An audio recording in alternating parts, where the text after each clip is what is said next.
पुण्यात पोलीस भरती करता आलेल्या तरुण तरुणींना पायल तिवारी बीटीया संस्थेच्या वतीनं एक घास मदतीचा हा उपक्रम राबवण्यात आला। आठवडाभर सुरू राहिलेल्या भरती प्रक्रियेदरम्यान दररोज सुमारे 700 तरुण तरुणींची या संस्थेनं जेवणाची सोय केली होती। पाहुयात या उपक्रमाविषयी। राज्यभरातून भरतीसाठी येणारे अनेक तरुण तरुणी गरीब आणि मध्यमवर्गीय असतात। अशांना शहरात राहणं आणि खाणंही परवडत नाही। अशा तरुण तरुणींना मदतीचा हात दिला पुण्यातल्या पायल तिवारी बीटीया संस्थेनं। शिक्षणाचं माहेरघर मानल्या जाणाऱ्या पुण्यात यंदा 4 ते 12 जुलै दरम्यान पोलीस भरती प्रक्रिया झाली। इथं पोलीस भरतीसाठी राज्यभरातून आलेल्या 15,000 तरुणांना पायल तिवारी बीटीया या संस्थेनं एक वेळचं जेवण उपलब्ध करून देत घरापासून दूर असलेल्या या तरुणांना आधार देण्याचं काम केलं। भरतीच्या काळादरम्यान दररोज ही संस्था 700 तरुणांना एक वेळचं जेवण देत होती। त्यात पोहे, चिक्की, दूध, ड्रायफ्रूट, केळी आदी पौष्टिक पदार्थ दिले जायचे। परीक्षेला भरतीच्या येतात मुलं, काही खायला आणतात नाही, त्याच्यासाठी आम्ही मोफत ठेवला। याच्यासाठी आम्हाला पूर्ण 12 तारखेपर्यंत म्हणजे आजच्यापर्यंत पुनीत बालन यांनी पाणी दिलं।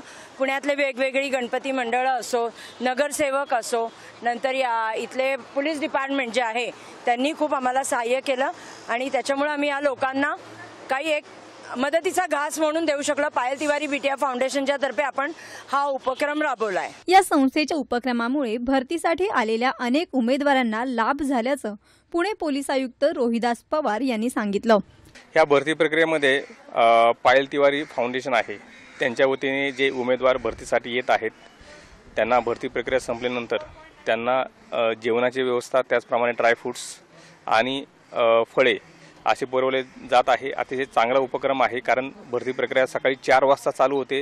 त्यानंतर बरेच मुलं फ्रूट्स खाऊन किंवा उपाशीपोटी भरती प्रक्रिया करतात। त्यामुळे अतिशय चांगला उपक्रम राबवल्यामुळे त्यांना कोणालाही उपाशी घरी जावं लागत नाही।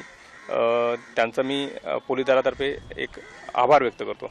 या उपक्रमासाठी पुण्यातल्या सर्वसामान्यांपासून ते उद्योगपतींनी या संस्थेला सहकार्य केलं। त्यामुळे ही संस्था यशस्वीरित्या हा उपक्रम राबवू शकली। पुणेकरांच्या या मदतीसाठी या तरुणांनी समाधान व्यक्त केलं आहे। तर पुणे पोलीस आयुक्त अमितेश कुमार यांनीही या उपक्रमाचं कौतुक केलं। सकाळी 4 ते 8 वाजता आम्हाला ग्राउंडला 800च्या इव्हेंटसाठी घेऊन गेले। तर मुलींना भरपूर भूक वगैरे लागलेली असते, थकवा जाणवतो। तरी तर तिवारी फाउंडेशनसाठी गेटच्या बाहेर इथं त्यांनी छान उपक्रम राबवले आहे। भरपूर मुली लांबून आलेले, बुलढाणा, विदर्भ, गोंदिया ह्या साईडवरून आलेले। कोणाकडे पैसे असतात नसतात काही सांगू शकत नाही आपण, पण यांनी खूप मोठा उपक्रम राबवलेला आहे छान।